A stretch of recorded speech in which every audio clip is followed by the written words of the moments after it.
한 주간 국내 자동차 소식을 리뷰하는 남자 오토트렌드입니다. 안녕하세요, 오토트렌드입니다. 오늘은 한 주를 시작하는 월요일이 시작이 되고 있습니다. 매주 월요일에는 국내 자동차 소식과 관련된 이야기를 하고 있는데요. 오늘은 이번 주에는 총 5개를 준비를 해보았습니다. 그러면 바로 시작을 해보도록 하겠습니다. 일단 첫 번째 소식은요, 바로 현대자동차입니다. 현대차의 바로 중형 SUV인 바로 산타페가 2019년 모델이 출시가 되었다고 합니다. 이번에 조금 2019년 산타페의 좀 특징은 이제 크롬 라디레이터 그릴을 이제 모든 트림의 기본을 좀 적용하고요. 그 다음에 후측방 모니터와 뒷좌석 지침 모드 등 적용해 상품성을 높였다고 합니다. 그래서 원래 그 크롬 소재 라디에이터 그릴 같은 경우는 기존의 상위 트림에서만 적용이 됐었는데요. 이번 2019년에는 이제 모든 트림에 적용됐고, 이 그릴과 또 그릴 상단의 가니쉬, 그 다음에 리어 범퍼 가니쉬 등 모든 트림에 또 적용을 했다고 합니다. 또한 이제 최상위 트림인 이제 인스퍼레이션에는 이제 방광 크롬 아웃사이드 미러 커버가 또 추가가 했고요. 또 이중 접합 자음 유리를 1, 2열에 모두 적용을 했다고 합니다. 그리고 아까도 얘기했지만 또 후측방 모니터도 뭐 기본적으로 했고, 그리고 그 트림 같은 경우에는 이제 엔진별로 사실 작년형 같은 경우는 엔진별로 좀 다르게 구성을 했던 트림을 좀 단순화해 가지고요. 2019년부터는 이제 프리미엄과 익스클루시브, 그 다음에 프레스티지, 그 다음에 인스퍼레이션 등 4개로 통일을 했다고 합니다. 판매 가격을 말씀드리면요, 가솔린 2.0 터보 엔진 모델 같은 경우는요, 이제 프리미엄 모델은 2,695만원, 그 다음에 익스클루시브 드림은 2,955만원, 그 다음에 프레스티지 드림은 3,269만원, 인스퍼레이션 드림은 3,595만원이고요. 디젤 2.0 엔진과 디젤 2.2 엔진을 선택을 하면요, 각각 255만원과 그 다음에 280만원이 추가가 된다고 합니다. 또 인스퍼레이션 트림의 추가 가격은요, 각각 273만원과 298만원 이라는 점을 말씀을 드리고 싶습니다. 저도 시승기를 해봐서 아는데, 확실히 이제 어떻게 보면 산타페는 현대자동차의 또 중형 SUV를 좀 대표하는 차량이기도 하죠. 그래서 많이 또 출시를 했다니까 아시면 좋을 것 같습니다. 자, 그 다음 이야기로 넘어가겠습니다. 그 다음 이야기 바로 기아자동차 이야기인데요. 기아자동차가 하반기에 또 최대 야심작으로 꼽히는 신차죠. 바로 프로젝트명 SP2에 LPG 엔진을 적용하는 방안이 지금 검토를 하고 있습니다. 사실 올해 이제 가장 좀 자동차 산업에서 조금 이슈가 됐던 일반인에도 이제 LPG 차량이 구매 허용 이후에 이제 대표적인 게 지금 르노 삼성 자동차가 중형 SUV 바로 QM6를 이제 시장 개척에 나설 채비를 마칠 만큼 독주 체제를 제동을 걸고 나설지가 조금 관심이 쏠리고 있는데요. 지난 13일 기아차 고위 관계자에 따르면요, 연구소에 전달해 검토해 보도록 할 것이라고 이렇게 말을 했다고 합니다. SP2는 기아차에 하반기 출시할 SUV 신차입니다. 한국, 중국은 물론이고요, 인도 등 현지 공장에서 생산할 계획으로 올해 기아차의 판매 목표 달성의 핵심 키를 쥐고 있는 차량이라고 얘기를 하고 싶습니다. 어떻게 보면 이 기아자동차가 사실 기존에 없던 완전히 새로운 차를 내놓는 것은요, 2017년에 스팅어 스토닉을 내놓은 이후에 2년 만이라고 합니다. SP2는요, 이 프로젝트 SP2는요, 속한 이제 B세그먼트 SUV 시장이라고 합니다. 그래서 국내에서는 가장 경쟁이 치열한 시장으로 지금 꼽히고 있는데요. 흔히 말하는 소형 SUV로 국산차 5개사가 모두 경합할 중입니다.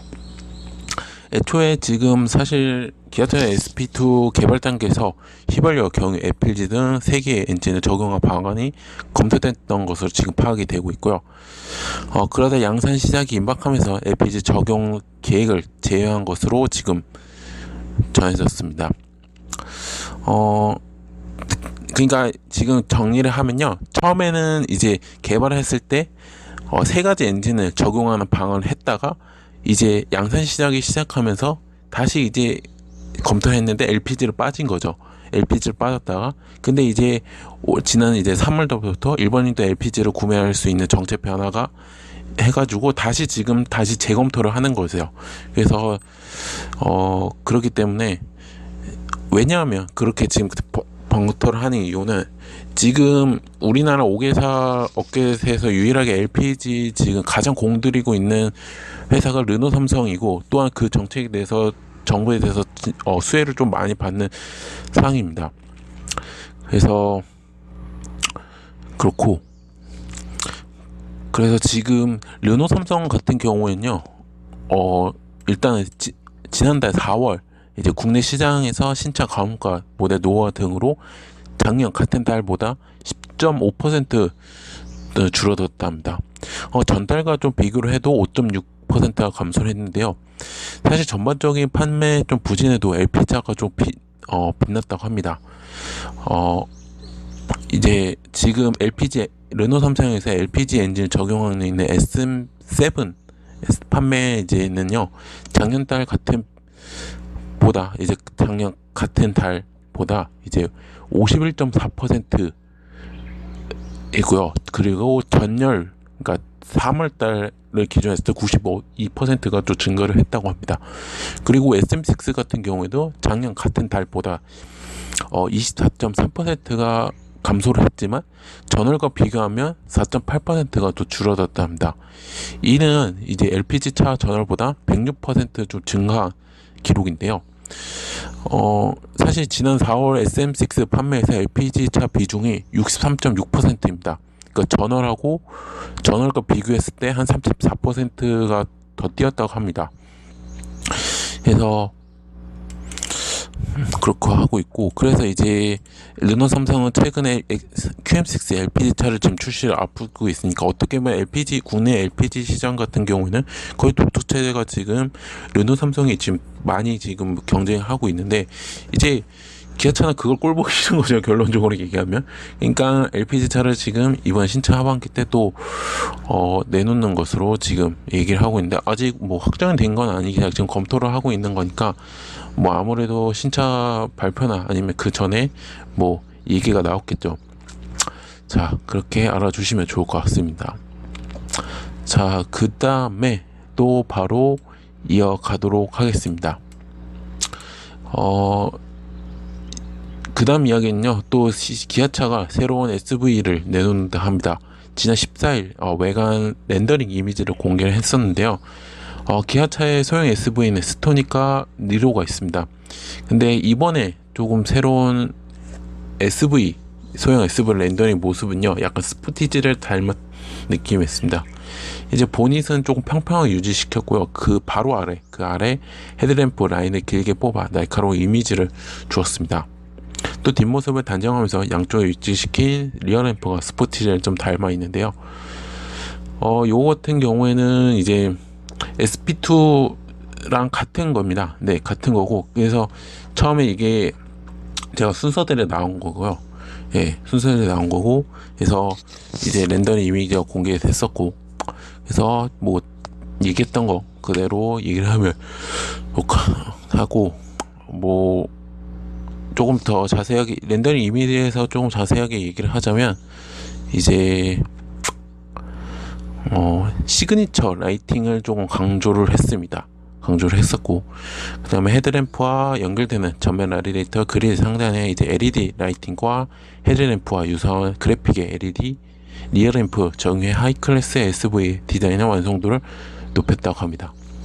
그래서 이로 해서 이제 SV 라인업을 조금 기아차가 더욱 강화되게 된 결과가 나타나게 됐습니다. 뭐 하반기니까 제가 봤을 때 뭐 아무래도 연말쯤에 나오지 않을까라는 싶은 생각이 듭니다. 자, 그렇다고 아시면 좋을 것 같고요. 그 다음 이야기로 그냥 넘어가도록 하겠습니다. 그 다음 이야기는 바로 르노 삼성 자동차 이야기인데요. 노사가 2018 임금 및 단체 협약 잠정 합의에 성공을 했다고 합니다. 이제 지난해 6월에 교섭을 시작한 지 11개월 만인데요. 르노 삼성사가 이제 지난 15일 열린 2018 단협 제29차 본교섭에서 밤샘 협상을 통해 지난 16일 오전 6시 30분쯤에 이제 잠정 합의안을 도출했다고 밝혔습니다. 노조는요 내일 총회를 열고 잠정 합의에 대한 조합원 찬반 투표를 진행해 최종 승인 여부를 결정한다고 합니다. 이 잠정 합의안에 따르면요 임금은 기본급 유지 보상금 100만원 지급하고요 중식대 보조금 3만 5천원을 인상키로 했다고 합니다. 또 이익 배분제 426만원, 성과 경영급 300만원, 특별 경영급 100만원, 그 다음에 임담협 타결 경영금 50만원 등 총 성과급 967만원과 그 다음 생산성 경영금 50%를 지급하기로 했다고 합니다. 내용에 따르면요. 그래서 노사는 인사 제도와 관련해 전환 배치 프로세스를 도입을 하고요. 단협 문구에 반영키로 했다고 합니다. 앞서 노조는요, 단협의 이제 외주 본사와 배치 전환 규정을 이제 노사 간 협의해서 합의를 바꾸자고 요구를 했다고 하고요. 노조는 2012년에 이제 관련 조항을 기존의 합의에서 협의를 바꾼 이후 사측의 외주화를 위해 배치 전환을 해왔다면서 생존권 문제라고 주장을 받아왔다 합니다. 반면 사측은요 이제 전환 배치를 합의로 바꾼 것은 인사경영권 침해라고 수용할 수 없다고 반대한 바가 있습니다. 그래서 좀 길게 했었죠. 르노 3사 제가 가끔씩 또 길게 얘기했었고, 그래서 그렇다고 하고 있고, 그래서 이제 합의를 됐고요. 이제 내일 이제 최종 찬반 투표를 해가지고 승인을 한다고 합니다. 그래서 끝까지 마무리를 했으면 좋겠다는 생각이 듭니다. 네. 근데 사실 파업을 약간 이제 합의가 안 되면서 사실 어떻게 보면 한 22차례 파업 겪으면서 약 2,800억 원의 가량의 생산 손실을 입었다고 합니다. 지난달 달 말에 또 셧다운까지 또 이뤄졌고요. 차세대 차량 생산권을 잃을 수 있는 상황까지 또 몰렸죠. 또 장기간 이어진 노사 갈등은 또 판매 감소로 이었는데요. 또 올해 들어 4월달까지 르노 삼성차 내수 시장에서 전년 대비 동기 한 13.8%가 감소를 했고요. 국산차 가운데서는 최하위입니다. 수입차 1위 벤츠와도 격차가 좀 크지 않는데 같은 기간 해외 판매량도 51.1%로 줄였답니다. 그래서 내일 이제 최종 승인을 결정이 나면 하루빨리 또 좋은 또 생산이 빨리 돼서 조금 노사와 또 기업이 조금 서로 윈윈하는 시간이 가졌으면 좋겠다고 얘기를 하고 싶습니다. 자, 마지막 이야기는요 바로 벤츠 이야기입니다. 벤츠 코리아 이야기입니다. 벤츠 코리아에서 이제 벤츠의 이제 첫 배터리 전기차인 EQC가 올 하반기 출시를 앞두고 차량 제한가 가격을 공개를 했다 합니다. 한 번 충전으로 지금 1회 주행거리가 417km라 합니다. 이거는 유럽 기준으로 말씀을 드리고요. 트림별로 최소 71,280유로, 우리나라 또 약 9,200만원부터 최대 86,000유로, 약 1억 1,400만원이라고 합니다. 죄송하고요. 국내 가격과도 좀 비슷한 수준으로 결정이 될 것을 얘기하고 있고요. 벤츠에 따르면요, 중형 SV 전기차인 바로 EQC의 최저 트림인 바로 EQC 스포츠가 독일 가격으로 71,281유로, 그러니까 지금 아까 제가 9,200만원이고요.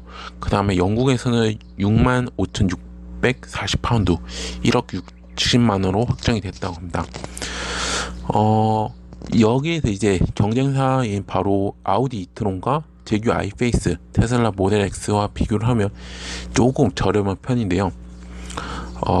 이제 벤츠는요, 정규 트림 4트림과 그 다음에 2개의 특별 한정판 트림 등 6개의 버전을 출시를 한다고 합니다.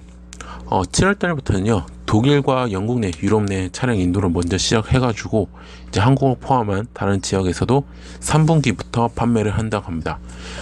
EQC는요, LG화학 한국과학, SK 이노베이션 등 국산 대용량 리튬이온 배터리 80kWh급을 장착했고요. 자체 테스트를 하면 거의 440kg에서 40, 70kg 정도 된다고 하고요. 그 다음에 그리고 제가 조금 잘못 얘기했네요. 지금 1회 주행거리에 471km였는데 이게 유럽 기준이라 했는데 제가 잘못 얘기했고, 국제 표준 시험 장식을 통한 이제 인증거리가 417km라는 점을 말씀을 드리고 있습니다. 그리고 두 개 모터를 좀 탑재해가지고 최대 출력 402마력이고요. 최대 토크가 77.5를 발휘를 한다고 합니다. 그리고 제로백은요 5.1초라 하고요. 최고 속도는 에너지 효율 등 고려해가지고 최고 속도가 이제 180km로 제한이 됐고요. 견인 수용량이 1800kg, 또 수용 가능한 탑재 중량은 515kg이라고 합니다. 충전은요 이제 차량의 내장된 7.4kW급의 충전기가 탑재를 했고요. 급속 충전은요 최대 110kW까지 지원한다고 합니다. 80kWh 배터리에 80% 충전까지 약 40분 정도가 소요가 된다고요. 이 밖에도 벤츠 고유의 인포테이션 시스템이 MBUX와 또 최신 자율주행 레벨 3 수준의 주행 보조 시스템 기능들이 또 탑재를 했다고 합니다. 지금 벤츠 코리아는요 현재 지금 국토부 안전인증과 환경인증, 그 다음에 전기차 보조 자격 평가 등 절차를 밟아 9월달에 출시를 지금 하고 있다고 하고요. 지금 그러면서 이제 벤츠 코리아는요 EQC 전용 충전기를 제작을 비롯해 전국 공식 판매점과 서비스 센터에서 120여 곳에 지금 대상으로 충전 인프라도 지금 구축을 할 예정이라고 합니다. 지금 관계자가 지금 인터뷰에 따르면요, 독일 등 유럽은 지금 7월지만 국내 출시로 확정되지 않았다면서 지금 늦어도 연내 출시를 목표로 하고 있고, 또 접근성 높이기 위해서 다양한 노력을 하고 있다고 합니다. 이 QC는요 독일 벤츠 프레메 공장과 중국 베이징 모터스와의 합작 공장에서 생산을 한다고 합니다. 근데 제가 봤을 때는 벤츠에서는 이제 유럽 같은 경우에는 이제 독일 공장에서 할 가능성이 있고, 우리나라에서 만약에 차량을 인도받는다 하면 중국 쪽에서 조금 받지 않을까. 아무래도 이제 거리라든지 이런 것도 조금 가격, 운송료도 따져야 하니까 그렇다고 얘기를 하고 있습니다. 그거는 일단은 기다려 보는 거죠. 아무튼 이로써 이제 국내 자동차 준비한 소식을 여기서 모두 마치도록 하겠습니다. 현재 오토트렌드는요 네이버와 티스토리, 밥방과 파티 유튜브에서 현재 오토트렌드라는 활동하고 있습니다. 자동차뿐만 아니라 모터스포츠 관련된 리뷰, 영상, 포스팅까지 하고 있으니까요. 네이버는 서로 이웃 추가를 해주시면 감사했고, 디지털인 구독, 밥방과 파티에서는 구독 및 후원, 마지막 유튜브에서는 구독 및 좋아요 버튼을 눌러주시면 감사하겠습니다. 전 내일 국내 모터스포츠 소식이 준비가 되어 있습니다. 그러니까 많이 또 들어주시면 감사했고요. 전 다음 주 올해 새로운 국내 자동차 소식들을 들고 또 리뷰를 하는 시간을 갖도록 하겠습니다. 한 주를 시작한 월요일입니다. 조금 힘들겠지만 또 한 주 열심히 지내보셨으면 감사하겠습니다. 저는 지금까지 오토트렌드였고요. 내일 또 뵙도록 하겠습니다. 지금까지 오토트렌드였습니다. 감사합니다.